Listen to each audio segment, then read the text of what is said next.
बहुत हैं हम जैसे, परंतु विडंबना तो हमारे पास है। विडंबना ये है कन्हैया कि तेरे लिए तो हम जैसे बहुत हैं, पर हमारे लिए तो आप जैसे केवल आप ही है ना, दूसरा ऑप्शन नहीं है। इसलिए दर छोड़कर जाएंगे तो जाएंगे कहाँ? कहाँ जाएंगे? ऑप्शन आपके पास है पर हमारे पास तो नहीं है ना। इसलिए प्रभु हमें प्रार्थना यही करनी चाहिए कि प्रभु हम पतित हैं, माना कि हम पतित हैं, पर हमें स्वीकार कर लीजिए, हमें पावन कर दीजिए। माना कि हम अवगुण की खान हैं, पर हमें स्वीकार कर लीजिए। हे गोविंद, हम आपके योग्य नहीं हैं। संसार में दर दर की ठोकर खाने वाले प्राणी हम ही तो हैं। काम धंधे में व्यस्त होकर आपको भूल जाने वाले प्राणी हम ही तो हैं। कामी हैं हम, क्रोधी हैं हम, लोभी हैं हम, अहंकारी हैं हम। कौन सी बुराई है जो हमारे भीतर नहीं है? बुराइयों के धनी हैं हम और कृपा के धनी हैं आप। सब पर कृपा करते हो कन्हैया, थोड़ी सी हम पर कृपा कर दो। कृपा सिर्फ इतनी कि एक कृपा की दृष्टि ही डाल दीजिए। मुझे नहीं पता कि आप तक पहुंचने की योग्यता क्या है, कौन सा सर्टिफिकेट होना चाहिए हम भक्तों के पास। हमें पता नहीं कि आपके लिए योग्यता कैसी चाहिए। यदि आप अपने योग्य स्वयं बनाना चाहें तो ही हम आपके योग्य बन सकते हैं। हम में ऐसा पुरुषार्थ नहीं है, हम में ऐसा बल नहीं है, हम में ऐसी भक्ति नहीं है, हम में ऐसी कोई बात नहीं है कि हम आपकी काबिल बन सकें। प्रार्थना करें कि प्रभु हम यदि आपको छोड़ भी दें, हम यदि आपको भूल भी जाएं, तो प्रभु आप हमें मत भुलाइएगा। हे प्रभु आप हमें मत छोड़िएगा, क्योंकि अक्सर बच्चे अपनी माँ का हाथ छोड़ देते हैं, पर माँ होती है ना, जब मेला लेकर जाती है ना अपने बच्चों को, तो बच्चा माँ का हाथ नहीं पकड़ता, वहां पर माँ बच्चे का हाथ पकड़ती है। भीड़ ज्यादा है, माँ को डर लगता है कि बच्चे ने यदि हाथ पकड़ा तो ये मेरा हाथ कभी भी छोड़ देगा, पर मैंने यदि पकड़ा तो माँ नहीं छोड़ती। प्रभु जैसे माँ बेटे का हाथ पकड़ लेती है तो कभी नहीं छोड़ती, हे प्रभु ऐसे आप मेरा हाथ पकड़ लीजिए, कभी मत छोड़िए, कभी मत छोड़िए। यही प्रार्थना भगवान से हमें नित्य करनी चाहिए। प्रभु हे प्रभु मैं आपको कभी भूलूं नहीं, हे प्रभु मैं आपको कभी भूलूं नहीं। हर हाल में आपका स्मरण करता रहूं, हर हाल में आपकी शरण ग्रहण करता रहूं। प्रभु मैं आपको कभी भूलूं नहीं, ऐसी हमें नित्य प्रार्थना करनी चाहिए। राजा परीक्षित को 7 दिन में मरने का श्राप लगा। जिस व्यक्ति को 7 दिन में ही मरना हो, केवल 7 दिन ही बाकी हो जीवन के, सोचिए वो व्यक्ति कितना घबराया हुआ होगा। परीक्षित भी घबरा गए थे। जीवन में घबराहट तब तक ही होती है जब तक कोई मार्गदर्शक नहीं मिल जाता। इसलिए भगवान इस सृष्टि में हमें गुरुओं की व्यवस्था करते हैं कि जब तू कभी भटकेगा ना, तो भगवान कहते हैं मैं ही गुरु बनकर आऊंगा और तुझे सही मार्ग दिखाकर चला जाऊंगा। सुखदेव जी मिल गए। ये सुखदेव जी कौन थे? प्रत्यक्ष भगवान थे। तत्रा भगवद भगवान व्यास पुत्र, भगवान ही व्यास पुत्र बनकर आए। परीक्षित के जीवन में 2 बार मृत्यु का संकट आया। एक बार तब जब वो मां के पेट में थे, उत्तरा के गर्भ में, तब अश्वत्थामा ने ब्रह्मास्त्र चलाया था। उस ब्रह्मास्त्र से भगवान ने सुदर्शनास्त्र के द्वारा भक्त की रक्षा की। एक बार जब ब्रह्मास्त्र छोड़ा गया परीक्षित पर, तो भगवान ने उस ब्रह्मास्त्र से बचा लिया। पर आज ब्राह्मण का वाक्यास्त्र छोड़ा गया है, श्राप छोड़ा गया है, तो अब श्राप से कैसे बचाएंगे? तब भगवान स्वयं शब्द को शब्द ही काट सकता है, कांटे को कांटा ही निकाल सकता है। ब्रह्मास्त्र को सुदर्शनास्त्र ने खंडित कर दिया, तो अब जो वाणी का अस्त्र निकला है उसे भी वाणी का अस्त्र ही काटेगा ना। तो परीक्षित को श्राप लगा था 7 दिन में मरने का, तो 7 दिन में मरने का श्राप वाणी से लगा था, तो वाणी से ही भागवत की कथा सुना करके उन्हें मोक्ष का अधिकारी बना दिया सुखदेव भगवान ने। जब भक्त किस प्रकार रक्षा करते हैं, किस प्रकार सहयोगी बनते हैं, वो वही जानते हैं, दूसरा नहीं। पर आते जरूर है। प्रहलाद श्री परीक्षित जी महाराज ने प्रश्न कर दिया, गुरुदेव जल्दी मरना है, मुझे 7 दिन बाकी है, क्या करूं? सुखदेव जी बोले चिंता ना करो। पहली बात तो चिंता का त्याग कर दो, क्योंकि खटवांग को 2 घड़ी में मुक्ति मिल गई थी। खटवांग नाम के राजा थे। खटवांग के ही राम जी के पूर्वज का नाम था खटवांग। रघुवंश के राजा थे खटवांग। इंद्र ने इन्हें बुलाया था, आइए ये राक्षसों से जरा आप युद्ध करिए, क्योंकि आप युद्ध में निपुण हैं। खटवांग ने युद्ध किया, राक्षसों को पराजित कर दिया। इंद्र ने खूब माले पहनाए, खूब अभिवादन किया, जय जयकार करी। खटवांग मृत्यु लोक के सबसे बड़े राजा हैं, आपकी जय हो। इंद्र ने कहा, मैं आपके पराक्रम से बड़ा प्रसन्न हूं, मुझसे कुछ मांग लीजिए, क्या चाहिए? खटवांग ने कहा, बस ये बता दो कि मेरी मृत्यु कब होनी है, मैं कितने दिन का मेहमान हूं, बस ये बता दो। इंद्र ने तुरंत यमराज को बुलाया, यमराज जी आइए, और खटवांग की उम्र कितनी बची है ये बताइए। तुरंत खाता वही देखा गया तो पता चला कि खटवांग को केवल 48 मिनट के अंदर मरना था। 2 घड़ी, 1 घड़ी 24 मिनट की होती, 2 घड़ी 48 मिनट की। 48 मिनट के अंदर आपको मरना है। खटवांग की उम्र केवल 48 मिनट शेष रह गई थी, और उस समय वो स्वर्ग में थे। मृत्यु लोक आए, आते ही गंगा के किनारे खटवांग बैठ गए। उन 48 मिनट में बहुत तेज भी आए होंगे तो 8 मिनट तो लगा होगा, तो टोटल 40 मिनट बचे। उन 40 मिनट में खटवांग अपने मन से अपनी पत्नी का, अपने पुत्र का कामनाओं को समाप्त कर दिया। आपके अंदर की जो तमाम इच्छाएं हैं, इनका निवारण ही, इन इच्छाओं की मृत्यु ही आपका मोक्ष है। आपके अंदर की तमाम इच्छाएं मर जाएंगी तो क्या हो जाएगा? वही तो मोक्ष। उस स्थिति का नाम ही तो मोक्ष है, उसे ही तो मोक्ष कहते हैं। परीक्षित कहते हैं खटवांग ने 40 मिनट में, 2 घड़ी में अपना कल्याण कर लिया। 48 मिनट में आपके लिए 7 दिन बहुत है। अर्थात आत्म कल्याण करने के लिए ना मेरी माँ, शास्त्र गवाह है कि 40 मिनट भी बहुत होता। पर विडंबना देखिए कि 40 मिनट का काम 100 साल में भी लोग नहीं कर पाते। मेरे तो गिरधर गोपाल, दूसरो ना कोई, दूसरी कोई इच्छा नहीं। यही प्रश्न हम आपसे कर रहे हैं कि आपकी कितनी इच्छाएं हैं। तो आप मंदिर जाते हैं ना, तो 4-6 तो भगवान को गिना देते हैं, ये भी, ये भी, ये भी, ये भी।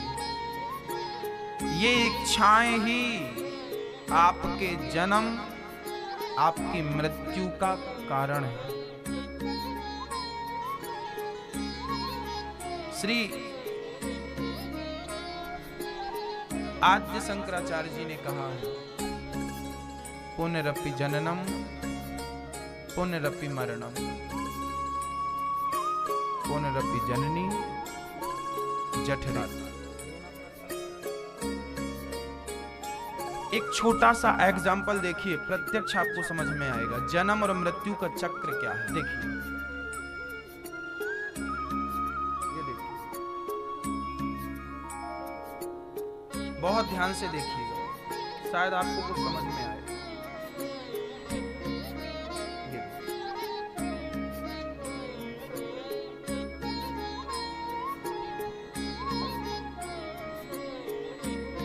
उलझा है? अभी उलझा है? नहीं। अब देखिए, अब क्या हो गया? उलझ गया। अब बताओ कि सुलझेगा कब? ठीक है, आप कह रहे हैं ऐसे घूमेगा सुलझ, ठीक है ऐसे घूमने देते हैं। देखिए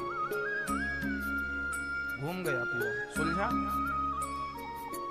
आप कहेंगे फिर से घूमेगा तब सुलझेगा, ठीक है उसका भी इंतजार करेंगे।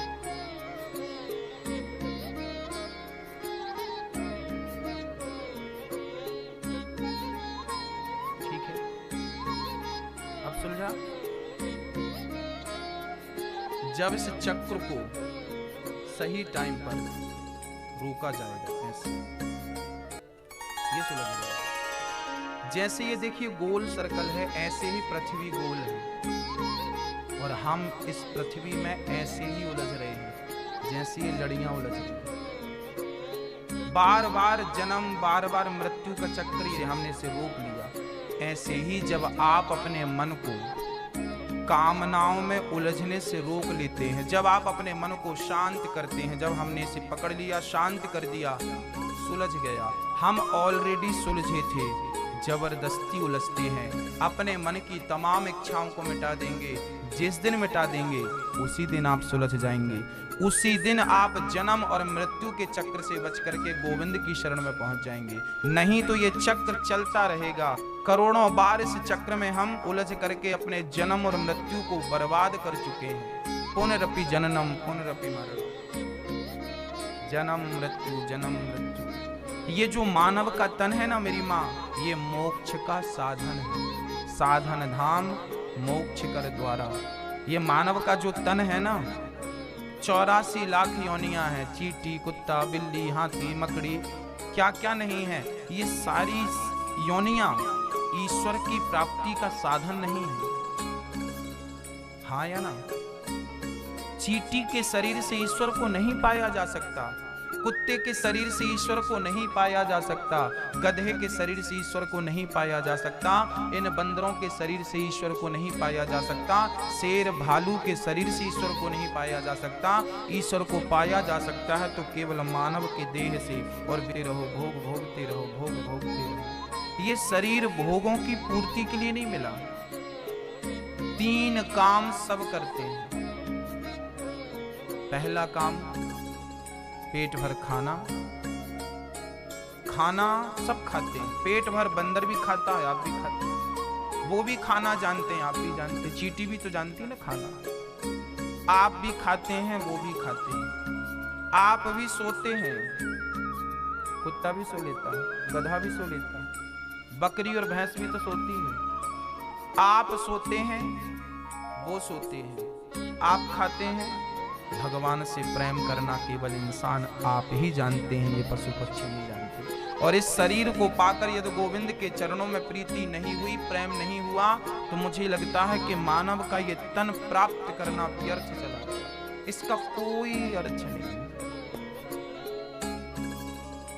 हमारा शरीर इन बंदरों से भी गया गुजरा हो जाएगा, तब जब हम इस तन को पाकर उसे नहीं पाएंगे जिसको पाने के लिए जन्म लिया।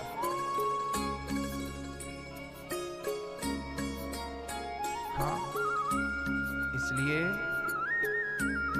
उलझिए मत, सुलझने का प्रयास करिए। घर परिवार में रहना बुरा बिल्कुल नहीं है, परंतु एक समय सीमा निश्चित के रूप में हमें जीवन व्यतीत करना चाहिए। अर्थात इसका अर्थ क्या है? इसका अर्थ ये है कि 50 साल के बाद जब हमारी उम्र 50 साल की हो जाए, 60 साल की हो जाए, चलिए मैं 10 साल और देता हूं आपको अपनी तरफ से। 60 साल की जब आपकी उम्र हो जाए, उलझेगा जब तक उसे रोका नहीं जाएगा। आप अपने आप को रोकिए, उलझने से रोकिए अपने आप को। मन की इच्छाएं समाप्त कर लीजिए। मन को अब बेटे से निकालकर, बेटी से निकालकर, पत्नी से निकालकर, नाती पोता से, धन दौलत से, बिजनेस व्यापार से निकालकर, यदि बेटे का सही मार्गदर्शन करना पिता का धर्म है, तो अपना आत्म कल्याण करना भी आपका परम धर्म है। एक धर्म याद है तो दूसरा भी तो याद रखिए। ईश्वर की प्राप्ति भी आपका ही धर्म है। पत्नी की परवरिश करना, बेटों का पालन लालन करना यदि आपको याद है, यदि ये आपका कर्तव्य है, तो भगवान की प्राप्ति करना क्या ये आपका कर्तव्य नहीं था? यदि था, सुखदेव जी कहते हैं आप बिल्कुल चिंता न करिए परीक्षित जी। क्या करिए? चिंतन करिए। कथा सुना रहा हूं, प्रेम से सुनिए। कि निद्रया ह्रियते नक्तम व्यवायेन चवावयः दिवाचार्थे हया राजन् कुटुम्ब भरणेन वा। राजन, जिसे जल्दी मरना है उसे कम सोना चाहिए। क्या करना चाहिए मेरी माँ? वैसे भी जिसकी उम्र 50 पार कर चुकी है उनको टोटली सावधान रहना चाहिए। सावधान तो सबको ही रहना चाहिए, क्योंकि आजकल तो भरोसा कल का नहीं है। साइलेंट अटैक भी लॉन्च किए ब्रह्मा जी ने कुछ दिन पहले, पता ही नहीं चलता, बाजू वाले को ही पता चलता कि कब पट गया, है ना। ब्रह्मा जी ने साइलेंट अटैक लॉन्च किया, पता ही नहीं चलेगा किसी को। कबीरा सोकर क्या करे, उठकर जपो मुरारी। क्यों? एक दिन तो है सोवना, लंबे पैर पसार। और जो समय सोकर गवा रहे हैं वही ईश्वर का चिंतन करने में लगाइए।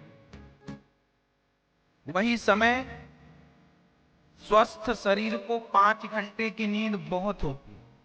6 घंटा सोइए, चलिए। कितना सोना चाहिए? 24 घंटे में 6 घंटे की नींद बहुत होती है, ऐसा डॉक्टर बोलते हैं। ठीक है, 6 घंटा सोइए, इतना स्वामी विवेकानंद जी हमेशा की बात कहा करते, उठो उठो, उत्तिष्ठा, उठो और तब तक चलो। इसका अर्थ है कि दास का नाम है अनिरुद्ध, आपका नाम सीता होगा, गीता होगा, चलिए माना कि हमारा नाम, दास का नाम अनिरुद्ध है। आत्मा यदि निकल जाए तो क्या बचेगा? क्या बचेगा बताओ? कुछ नहीं बचेगा। बचेगा फिर लोग ले जाएंगे कंधों पे उठाकर, तो लोग क्या बोलेंगे? मिट्टी जा रही है, अर्थी जा रही है, शव जा रहा है। कोई ये नहीं बोलेगा कि अनिरुद्धाचार्य जा रहे हैं, बोलेगा। क्योंकि आत्मा जब तक है तब तक ही अनिरुद्धाचार्य। और शमशान में लकड़ियों के ऊपर रखा जाएगा तो नाम मिलेगा चिता जल रही है। क्या नाम हो जाएगा हमारा? चिता जल रही। जलने के बाद घड़े पे भर जाएंगे तो क्या? अस्थियां जा रही हैं। अनिरुद्धाचार्य आज अस्थि बन गया। हाँ या ना? यही सत्यता है जीवन की। मुट्ठी भर राख आप बन जाएंगे, मुट्ठी भर राख हम बन जाएंगे। आत्मा निकलने के बाद हम राख बन जाएंगे और 24 घंटे के भीतर, ज्यादा तो 48 घंटे के भीतर आत्मा निकल गई तो हम मिट्टी हैं, मिट्टी बन गए। तो आपके गालों में यदि हम एक थप्पड़ मार दें या आप हमारे गाल में एक थप्पड़ मार दें तो बताइए वो थप्पड़ किसे लगेगा? किसे लगेगा? क्योंकि आप तो कुछ हैं ही नहीं, हम तो कुछ हैं ही नहीं। क्योंकि हमारे भीतर तो जब तक कृष्ण बैठा है आत्मा के रूप में तब तक ही सब चल रहा है। वो निकल जाएगा तो शरीर को आप आत्मा निकलने के बाद में लगता है, क्योंकि आप कुछ हैं ही नहीं। क्योंकि आपके भीतर ईश्वर बैठा है ना, वो निकल जाए तो मैं कहानी बता चुका, राख बन जाएंगे हम। यदि हमने आपका अपमान किया तो वो अपमान ईश्वर का है, और यदि हमने आपका सम्मान किया तो वो सम्मान ईश्वर का है। आपका अपमान ईश्वर का अपमान है, आपका सम्मान ईश्वर का। तो मैं उस ईश्वर को देखने की बुद्धि बनाइए, क्योंकि गोस्वामी जी कहते हैं सिए राम सब जग जानी, करहूं प्रणाम जोर जुग पावत ही नहीं है। आप ही तो ईश्वर की प्रतिमूर्ति हैं, चलते फिरते भगवान आप ही तो। आप कौन हैं? आप भगवान हैं। आप कौन हैं? आप भगवान हैं। अहम ब्रह्मास्मि सर्वम खलविदम ब्रह्म, ऐसा हम नहीं कह रहे हैं, वेद था। एक मुरादाबाद में एक बेटे ने अपने पिता से कहा, पिताजी हमें लाल रंग बहुत पसंद है, आप सारे मुरादाबाद को लाल कराओ। यहाँ की स्त्रियां भी लाल होनी चाहिए, पुरुष भी लाल, पेड़ पौधे भी लाल होना चाहिए। और जब आंखों में चश्मा लगेगा लाल, तो वो जिसे देखेगा सब लाल। हम ना अपना दृष्टिकोण बदल पाते हैं, ना अपने आप को बदल पाते हैं, परेशान रहते हैं। कहाँ भगवान, कैसे भगवान, क्या? सुखदेव जी कह रहे हैं भगवान सर्वत्र है। अच्छा, एक उदाहरण देकर इस बात को पूरी करेंगे। ये क्या है आप बताइए, क्या है ये? रुमाल। हमें तो रुमाल दिखाई ही नहीं पड़ रहा है, क्या है ये? कपड़ा। ना तो ये कपड़ा है, ना तो ये रुमाल है। यदि मैं इसका एक एक धागा निकाल दूं तो क्या रुमाल बचेगा? क्या कपड़ा बचेगा? ये कपड़ा नहीं है मेरी माँ, और ये रुमाल भी नहीं है, ये धागा है। हाँ या ना? यदि टुकड़े को आप रुमाल कह देते। ऐसे ही जैसे इसमें धागे के सिवा कुछ नहीं है ऊपर से नीचे तक, फिर भी आप इसे रुमाल कहकर पुकारते हैं, ऐसे ही इस ब्रह्मांड में, इस सृष्टि में ईश्वर के अतिरिक्त कुछ है ही नहीं सिवा हरि व्यापक सर्वत्र समान। सब में वही है, सर्वम खलविदम ब्रह्मा। चींटी से लेकर हाथी तक हमारी माताएं सोने की चूड़ी पहनती हैं। अच्छा बताओ ये क्या है? क्या है ये? जोर से बोलो, क्या है? ऐसी कुछ नहीं होती मेरी माँ। सोने को ही गोल आकार देते हैं तो उसे अंगूठी कहते हैं, सोने को ही गोल आकार थोड़ा बड़न कहते हैं, सोने को ही बिंदिया कहते हैं। सब में क्या है? सब में क्या है? क्या है बोलो? सोना। नाम अलग हो सकता है, उसका आकार भी अलग हो सकता है। चूड़ी का आकार अलग है, पायल का आकार अलग है। आकार अलग हो सकता है, नाम अलग हो सकता है, पर सबके भीतर है एक ही सोना।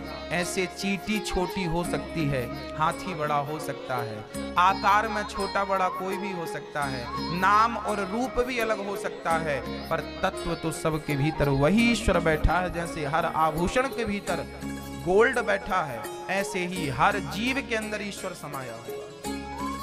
उसके सिवा कुछ नहीं है सृष्टि में, इस ब्रह्मांड में। आप छान लो दुनिया, देख ले जाओ। किसी से नफरत करना ही ईश्वर से नफरत करना है, और किसी से प्रेम करना ही ईश्वर से प्रेम करना है। इसलिए अब आप देख लीजिए कि आपको नफरत करना है या प्रेम करना है। जीवन कैसे जीना है, दोनों आपके सामने है। अच्छाई को गले लगाना है या बुराई को। आपके बीच में अच्छाई बुराई दोनों है, मर्जी आपकी कि आप अच्छाई को स्वीकार कर रहे हैं या बुराई को स्वीकार कर रहे हैं। वो आपकी मर्जी है, वो आपका सत्संग आपको बताएगा कि आपको क्या स्वीकार करना चाहिए। तस्मात् भारत सर्वात्मा भगवान ईश्वरो हरि। तो ये बात समझ में आ गई कि भगवान सब में है, आई कि नहीं? इसलिए हमें क्या करना चाहिए? भगवान का स्वभाव बड़ा अद्भुत है भक्तों। श्री सुखदेव भगवान कह रहे हैं, राजन, भगवान ने पृथ्वी, नारायण ने ब्रह्मा को उत्पन्न किया, अधिक संग्रह ना करते हुए भगवान सुखदेव जी कह रहे हैं, राजन, कि एक बार भगवान शांति दूत बनकर गए, दुर्योधन से कहा, दुर्योधन, पांडवों को कम से कम 5 गांव तो दे दो। 5 गांव क्या कन्हैया, सुई की नोक बराबर जगह भी हम देने को तैयार नहीं। जो दुर्योधन सुई की नोक बराबर जगह देने को तैयार नहीं था, वो दुर्योधन जब मरा तो क्या सुई की नोक बराबर जगह संग लेके गया? हम लोग भी ऐसे ही लड़ते मरते हैं, इतना नहीं देंगे, इतना नहीं देंगे। कोई जो मेरा है मैं उसको कभी मेरा मानता नहीं हूं, जो मेरा है नहीं। आपके पास 1 करोड़ 2 करोड़ की प्रॉपर्टी हो जाए तो आप ना एक चौकीदार रखते हैं, परंतु भगवान कितनी बड़ी प्रॉपर्टी यहाँ फैली हुई है, ईश्वर ने एक भी चौकीदार नहीं रखा। भगवान से पूछा गया, प्रभु आपने चौकीदार नहीं रखा, क्यों नहीं रखा? तब भगवान ने कहा, मैंने चौकीदार इसलिए नहीं रखा क्योंकि मुझे विश्वास है कि चौकीदार रखने की इसलिए जरूरत नहीं है, क्योंकि जहां चोरी होने की उम्मीद हो वहां चौकीदार रखा जाता है। भगवान को पता है कि यहां से कोई इंच भर लेके जा ही नहीं सकता, तो चौकीदार किस बात का रखे? कोई नहीं लेके जा सकता। बताओ, आपके दादा परदादा कुछ लेके गए?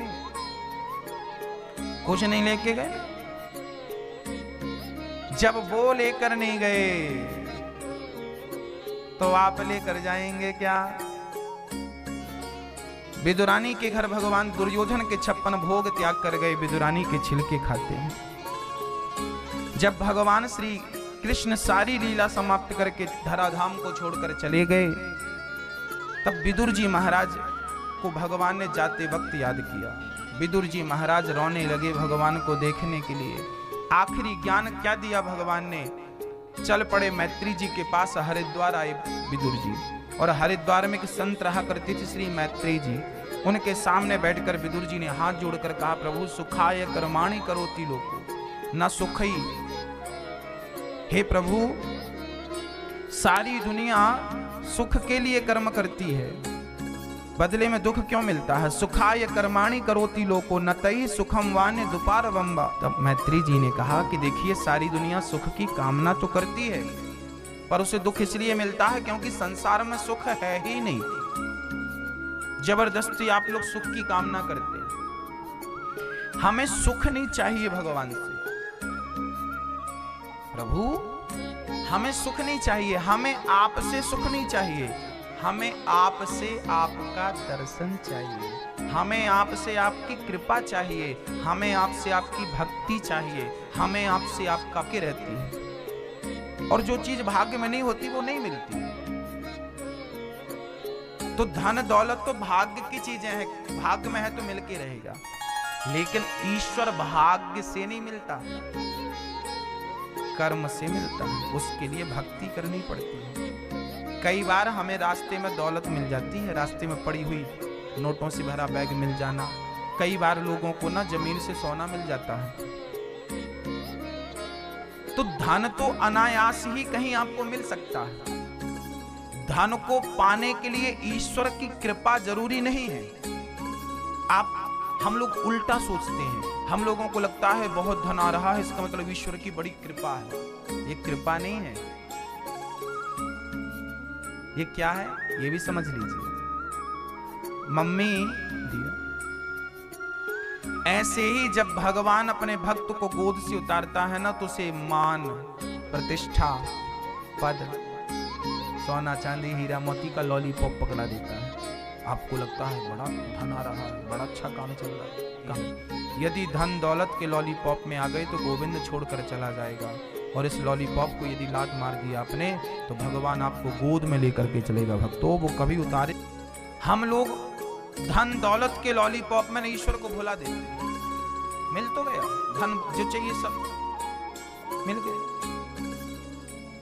साधु संत ज्ञानी जन इस धन को कुछ भी नहीं मानते, इसकी कोई वैल्यू ही नहीं है, कोई महत्व ही नहीं है इसका। इस शरीर से ईश्वर की प्राप्ति ही सबसे बड़ा धन है। मीराबाई से पूछा तुझे कौन सा धन अच्छा लगता है? मीराबाई ने कहा कि पायो जी मैंने राम रतन धन पायो। मीरा धन किसे मानती है? मीरा राम नाम को ही धन मानती। पायो जी मैंने राम रतन धन पायो। मेरा धन क्या है? कृष्ण नाम ही मेरा धन है, राम नाम ही मेरा धन है। मीरा के लिए राम नाम धन था, कृष्ण नाम धन था, हम लोगों के लिए कागज के टुकड़े धन है। हाँ? अब आपको निर्णय लेना है। मैत्री जी कहते हैं सृष्टि में सुख नहीं है, लोग सुख क्यों ढूंढते हैं राम जी? हम यहाँ सुख की तलाश करने नहीं आए, हम यहाँ भगवान को खोजने आए, कण कण में उसे देखने आए। पर हमारा तो रास्ता ही बदल गया। आए थे हरि भजन को, औंटने लगे कपास। भगवान अवतार क्यों लेते हैं? श्री मैत्रेय जी ने कहा कि एक बार भगवान नारायण की नाभि से कमल उत्पन्न हुआ, कमल पर ब्रह्मा जी का प्राकट्य हुआ। ब्रह्मा जी के शरीर से दाहिने अंग से पुरुष और वाम अंग से स्त्री का जन्म हुआ। पुरुष का नाम रखा मनु, स्त्री का नाम रखा शतरूपा। मनु और शतरूपा का जन्म हुआ। ब्रह्मा के शरीर से ही दोनों का जन्म हुआ। स्त्री बाएं अंग से प्रकट हुई, पुरुष दाहिने अंग से प्रकट हुआ। इसका अर्थ यह हुआ कि स्त्री और पुरुष बिल्कुल बराबर है, 50-50 है। कोई 51 नहीं है और कोई 49 नहीं है, ना कोई एक ज्यादा है ना कोई एक कम। 50-50 बराबर बराबर। श्री ब्रह्मा जी ने मनु शतरूपा से कहा तुम सृष्टि करो। उस समय पृथ्वी को हिरण्याक्ष नाम के दैत्य ने पाताल में छिपा रखा था। तब 12 भगवान ने प्रकट होकर पृथ्वी की स्थापना करी, हिरण्याक्ष को मारा और पृथ्वी को अपने दोनों दांतों से ऊपर लाकर स्थापित किया, हिरण्याक्ष को मार दिया। उस पृथ्वी पर मनु जी महाराज ने सृष्टि प्रारंभ की। मनु जी की 5 संतानें हुई, 3 बेटियां और 2 बेटे। 3 बेटियों में पहली बेटी का नाम था, इस सृष्टि में सबसे पहले किसका जन्म हुआ? स्त्री का या पुरुष का? पहले कौन आया? स्त्री आई या पुरुष आया? तो उत्तर मिला कि सृष्टि में सबसे पहले स्त्री का जन्म हुआ। उस पहली स्त्री का नाम था आकुति, दूसरी का नाम था देवहूति और तीसरी का नाम था प्रसूति। आकुति, देवहूति, प्रसूति नाम की 3 कन्याएं। मैथुनी सृष्टि जब से प्रारंभ हुई उसमें सबसे पहले स्त्री का जन्म हुआ। इसलिए स्त्री आज भी पूजनीय है। इसलिए राम बाद में होते हैं, गौरा पहले होती हैं गौरी शंकर, नारायण बाद में होते हैं, लक्ष्मी पहली होती है लक्ष्मी नारायण, क्योंकि सृष्टि में सबसे पहले स्त्री का प्रादुर्भाव हुआ, इसलिए नारी का नाम आगे है। और आज भी जितनी देवियों के स्थान हैं सारे स्थान पहाड़ पर हैं। जो बड़ा होगा वही तो ऊंचे पर बैठेगा। नहीं माता हो, शारदा माता हो, कोई भी माँ हो, आप देख लो सब ऊपर बैठे, नीचे किसी का स्थान नहीं। केवल कामाख्या माँ का स्थान नीचे है। चलिए समझते हैं, स्वयं यज्ञ भगवान प्रकट हुए, दक्षिणा का विवाह उनसे संपन्न हुआ। देवहूति के गर्भ से स्वयं कपिल जी उत्पन्न हुए। देवहूति का विवाह करदम जी से हुआ। करदम जी की 9 बेटियां हुई। करदम जी से विवाह हुआ, करदम जी का विवाह हुआ और वो समाधि में बैठ गए। 40 साल तक वो समाधिस्थ रहे, तब तक बुढ़ी हो गई देवहूति। करदम जी ने कहा देवी आप कौन हो जंगल में? स्वामी जी भूल गए मेरा विवाह आपसे हुआ था। अच्छा, तो आप अब करदम जी के संग विवाह हुआ और करदम जी भूल गए कि मेरी पत्नी ही धर्म हमारे शास्त्रों ने बताया है। एक ही धर्म एक व्रत नैमा, काय वचन मम पति पद प्रेमा। पति के चरणों में नारी का प्रेम हो, यही उसका पातिव्रत धर्म है। नारी का स्थान पति के चरणों में होता है। नारी पति को भगवान मानती है और पुरुष नारी को देवी मानता है। हाँ, हमारे यहाँ स्त्री को देवी की उपाधि दी गई है जन्म से। स्त्रियां देवी होती हैं। पुरुष कर्म करेगा तो देवता बनेगा। जन्म से पुरुष को देवता नहीं माना गया, पर नारी को देवी माना गया है। हमारे भारत में नारियों का कितना आदर है। नारियों का कितना सम्मान है। हमारे सनातन धर्म में नारियों का जितना सम्मान हुआ है, किसी भी सृष्टि के किसी भी धर्म ने नारी का इतना सम्मान नहीं किया। हमारे यहाँ पत्नी को 7 जन्म का रिश्ता मानते हैं, और मुसलमान में पत्नी को एक कॉन्ट्रैक्ट मानते हैं इस जीवन का।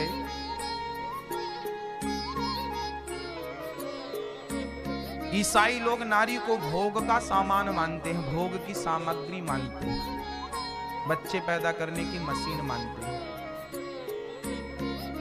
भारत की संस्कृति को दिया गया है, यहाँ सबका सम्मान है। यहाँ केवल नारियों का सम्मान नहीं है मेरी माँ, यहाँ तो पीपल का भी सम्मान है। हमारी माताएं पीपल को जल चढ़ाती हैं, दिया जलाती हैं, वट वृक्ष की पूजा करती हैं। आंवला नवमी के दिन आंवले की पूजा होती है। हम लोग नदियों की पूजा करते हैं, गंगा को माँ मानते हैं, यमुना को माँ मानते हैं, सरस्वती को माँ मानते हैं। हम लोग समुद्र को देवता मानते हैं। हम लोग प्रकृति की पूजा करते हैं। हाँ, गाय की पूजा करते हैं, गाय को माँ मानते हैं। पूरी दुनिया में केवल सनातन धर्मी ही ऐसा है जो प्रकृति की पूजा करता है, नारी का आदर करता है।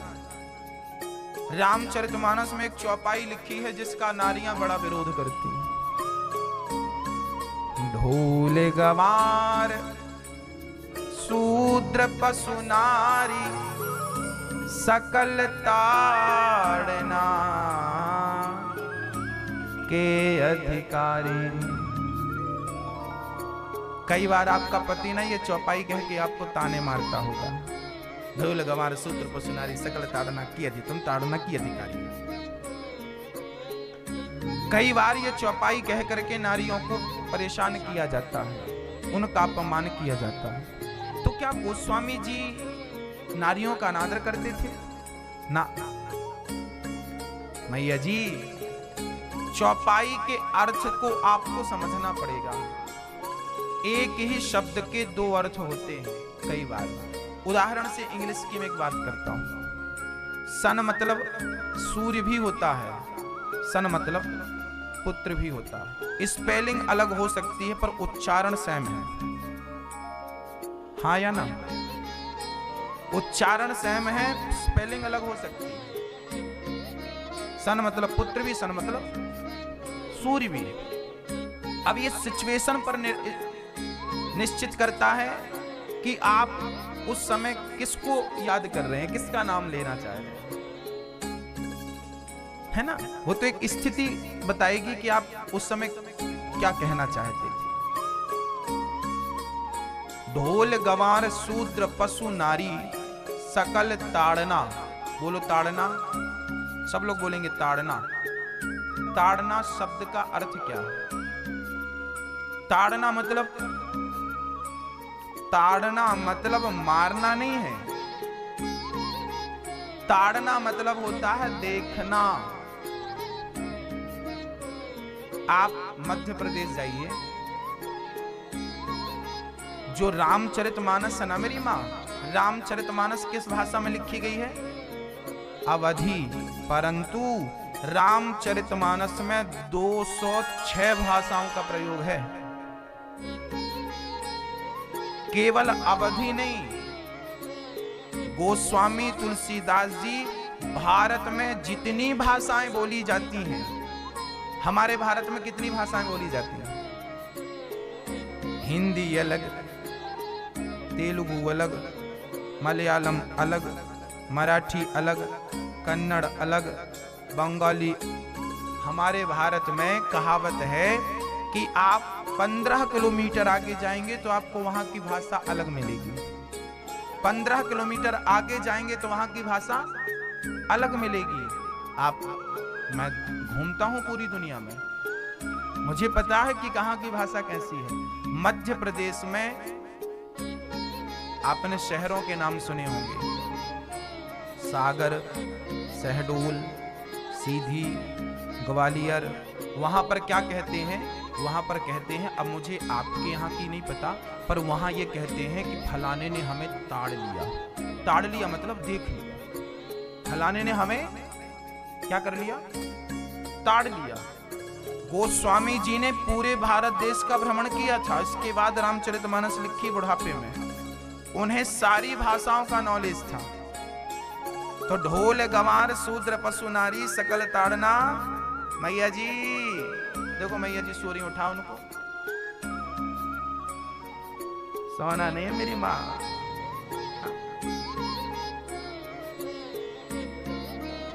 ढोल गंवार शूद्र पशु नारी सकल ताड़ना। ताड़ना का अर्थ मारना बिल्कुल नहीं है। ताड़ना मीन्स देखना होता है। फलाने ने हमें ताड़ लिया। आपके यहाँ में ऐसा बोलते हैं कि नहीं? देख लिया। अब एक कॉमन सेंस की बात करते हैं। गोस्वामी जी कह रहे हैं ढोल। ढोल मतलब ढोलक। ये रखिए ढोलक। ढोलक को ना देखना पड़ता है कि कहीं ये सुर से उतर तो नहीं गई। देखना पड़ता है, इसलिए उसे चढ़ाना पड़ता है ना। चढ़ाओ तो अच्छी बजती है। देखना पड़ता, सुर से उतर तो नहीं गई। ढोल गंवार। गंवार को ना देखना पड़ता है, कहीं ये गलत हरकत तो नहीं कर रहा है, गलत दिशा में तो नहीं जा रहा है। देखना पड़ता है। ढोल गंवार शूद्र। इंजीनियर ना अपने मजदूरों को देखता है, कहीं गलत तो नहीं कर रहे हैं, गलत जोड़ाई ना कर दे, नहीं मल्टी खतरे में पड़ जाएगी। कई बार गलत करते हैं तो पूरा गिरा के फिर बनवाते, चलो भाई गलत किया तुमने। देखते रहो। मजदूरों को देखना पड़ता है। 1 घंटा बना देंगे, देखना पड़ेगा। ढोल गंवार शूद्र पशु। गाय शायद आप लोग भी नहीं चराई होगी।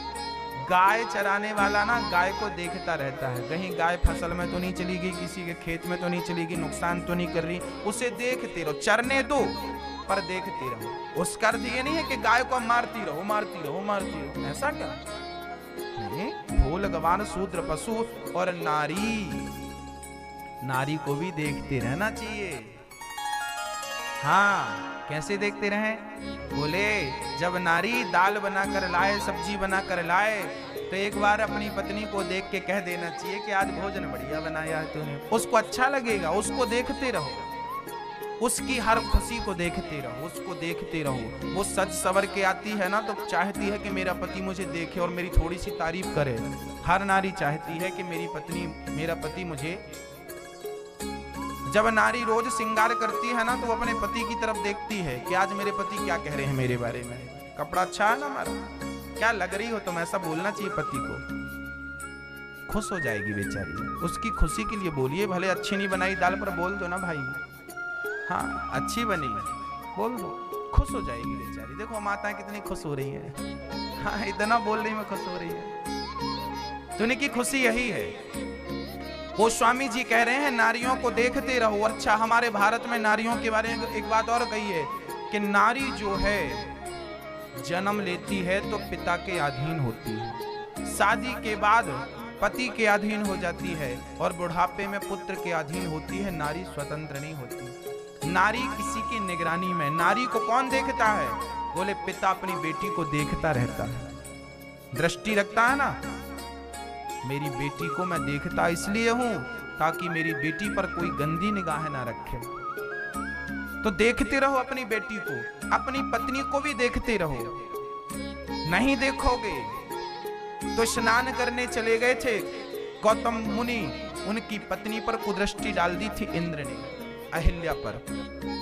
देखना पड़ता है। छोड़ के अकेले चले जाओगे तो नारी पर कोई कब्जा कर सकता है, जबरदस्ती उसे उठा सकता है, उसके साथ अत्याचार कर सकता है। इसलिए देखते रहो, दृष्टि में रखो। हाँ, शास्त्र इसका उदाहरण है, गौतम ऋषि इसका उदाहरण है। अहिल्या को श्राप देकर के पत्थर बना दिया था। गौतम नारी श्राप बस उपल देह धरि धीर, चरण कमल रज चाहती करोड़ भुवि। तो ढोल गंवार शूद्र पशु नारी सकल ताड़ना के अधिकारी, ये देखने के अधिकारी हैं। इनको देखते रहो। नारी को देखते रहा करो। हाँ, पत्नी को देखते रहो, अपनी माँ को देखते रहो। माँ अपने बच्चों की ओर देखती है कृपा की दृष्टि से कि मेरा बेटा आएगा तो मेरे चरण जरूर छुएगा, एक बार माँ से जरूर पूछेगा कि माँ तुझे क्या चाहिए। आप जब काम धाम करके घर जाया करो ना तो 5 मिनट के लिए अपने माँ के चरणों में जरूर बैठा करो, उससे पूछा करो माँ आज का दिन कैसा रहा, कोई तकलीफ तो नहीं हुई। माँ को अच्छा लगेगा, माँ को देखते रहो, क्योंकि स्त्री माँ के रूप में है। पत्नी को देखते रहो, उसको भी अच्छा लगेगा, अपनी बेटी को भी देखते रहो। तो देखने का है, मारने का नहीं। कॉमन सेंस तुलसीदास जी क्या पागल थे जो लिखेंगे मारते रहो? हाँ, ढोल गवान सूत्र पशु नारी सकल ताड़ना, कि ताड़ना मीन्स, ताड़ना शब्द मीन्स देखना। क्लियर हुआ? हाँ जी। क्या है, शास्त्रों की बातें, शास्त्रों की भाषाएं बिना सत्संग के समझ नहीं आती। यदि आप अपने से पढ़ेंगे ना तो आप उसका गलत अर्थ करेंगे। कई बार हम समझते नहीं है कि राजा थे, उनको माड़ पीने की आदत थी। माड़ जानते हैं? चावल का, पहले माताएं पसाती थी, चावल को निकालती थी, उसका सफेद लिक्विड निकलता था, पानी निकलता था, उसे माड़ कहते हैं गांव की भाषा में। एक राजा थे ना, उसे उन्हें माड़ पीने की आदत थी। अच्छा, वो माड़ बड़ा हेल्दी होता है, बड़ा पौष्टिक होता है, तो वो माड़ पीते थे नमक डाल के बढ़िया। तो एक दिन ना माँ ने बेटे से कहा, बेटा जाओ पिता से कहना कि माड़ तैयार है, बुला के लाओ। बेटा चला। अब बेटे ने देखा कि पिताजी राजसभा में बैठे हैं, बड़े बड़े मंत्री संतरी, मांडू आया है, जल्दी चल के मिल लीजिए नहीं तो शीतलपुर को चला जाएगा। पिताजी समझ गए और माड़ पी के आ गए। पर वहां जितने बैठे थे सब कंफ्यूज, भाई ये धानुपुर कहाँ है, होगा कहीं पास, ये मांडू कौन है? बोला होगा वहां का मंत्री संतरी। ये शीतलपुर कहाँ? बोले होगा कहीं आसपास। सारे लोग अपने तरीके से अर्थ लगाते रहे, बस सही अर्थ कोई नहीं लगा पाया। सही अर्थ कौन लगा पाया? केवल राजा। राजा गया, मांड पी के आ गया, बाकी सब कंफ्यूज थे, ये मांडू क्या है, ये धानु क्या है, ये शीतलपुर क्या है। ऐसे ही शास्त्रों का अर्थ भी ऐसा ही टेढ़ा है, इसका भी सही अर्थ सब नहीं कर पाएंगे। आप सोचें कि बिना गुरु के पास गए हम शास्त्रों को पढ़ लें और इसका सही अर्थ कर लें तो बड़ा मुश्किल है, संभव नहीं है। इसलिए शास्त्रों को समझने के लिए गुरु की शरण चाहिए। कोई सच्चा गुरु आपको बताएगा कि इसका ये अर्थ है, क्योंकि शास्त्रों की बातें आप अपने से पढ़ेंगे तो कंफ्यूज हो जाएंगे। जिनको अक्ल नहीं है वो शास्त्रों का गलत अर्थ कर रहे हैं, और आज हमारी समाज को, हमारे भारत को तोड़ने का शास्त्रों के माध्यम से कार्य कर रहे हैं। शास्त्रों की बातों को गलत ढंग से आप तक पहुंचाई जा रही है कई लोगों के माध्यम से, है ना। इसलिए शास्त्रों का सही अर्थ जानिए, शास्त्रों का सही विश्लेषण जानिए, करिए, गुरु शरण में बैठिए, सत्संग करिए, तब एक एक चौपाई का अर्थ निकलेगा, नहीं तो आप उलझे रहेंगे। तो क्रियाकृतु अरुंधति ऐसी 9 बेटियां हुई। ये करदम जी की बेटी माँ अनुसुईया किसकी बेटी है? ये करदम जी की बेटी है। अत्रि से विवाह हुआ था। कला का मरीचि से, अनुसुईया का अत्रि से, श्रद्धा का अंगिरा से, हविर्भू का पुलस्त से, गति का पुलह से, क्रिया का क्रतु से, ख्याति का वशिष्ठ श्री भृगु से और वशिष्ठ जी का अरुंधति से विवाह संपन्न हुआ। ये 9 बेटियां हुआ। करदम जी घर से निकल गए। माँ देवहूति ने कपिल देव जी से कहा, जब 8 वर्ष के कपिल जी हो गए तो माँ देवहूति आज हाथ जोड़कर बैठ गई और अपने पुत्र से कहने कि निर्विण्णाम नितराम भूमन सदिन्द्रिय दर्शनात् येन संभाव्यमानेन प्रपन्नान्धं तमः प्रभु। हे प्रभु, मेरा मन बहुत व्याकुल रहता है, बड़ा खिन्न रहता है। हे प्रभु, मेरा मार्गदर्शन कीजिए, मुझे मेरे मन को कंट्रोल करने का साधन बताइए, मैं कैसे मन को वश में करूं। तब श्री कपिल भगवान कहते हैं, मां देखिए, सारी झंझट जो है ना, ये मनी राम की है। ये जो हमारा मन है ना, यही मन हमारा सुख का कारण है और यही मन हमारे दुख का कारण। अच्छा, सुख क्या है बताइए, सुख क्या है और दुख क्या है? आइए सुख और दुख दोनों का विश्लेषण करते हैं, इनको समझते हैं, डीपली समझते हैं। सुख क्या है और दुख क्या है? इच्छा जागी कि गाड़ी होनी चाहिए, परंतु गाड़ी मिल गई तो मन खुश, और गाड़ी नहीं मिली तो मन दुख। यही दुख है। ये दुख बाहर से नहीं आया, आपके मन की इच्छाओं की पूर्ति हो जाना ही सुख है, और मन की इच्छाओं को अपूर्ति ही। मन में इच्छा हुई कि हमारे पास भी बंगला होना चाहिए, रानी हार मिल गया तो खुश, और नहीं मिला तो दुख। यही है ना सुख दुख की परिभाषा। हम जो भी, हमने फैक्ट्री डाली, चल गई तो खुश, और नहीं चली तो दुख। मतलब मन में जो इच्छाएं उठती हैं उनकी पूर्ति हो जाना ही सुख है, और उनकी पूर्ति ना होना ही। तो ये सुख और दुख कहां से आया? बाहर से आया क्या? ये सुख ना किसी को दुख दे ही नहीं सकता भाई, दे ही नहीं सकता। कभी कभी आप ना दुनिया वालों से ज्यादा उम्मीद कर लेते हैं, और वो उम्मीद पर वो खरा नहीं उतरा तो दुख हो जाता है। आपकी अधिक अपेक्षा ही सृष्टि के प्रति, दुनिया के प्रति आपकी अपेक्षा ही आपका दुख है।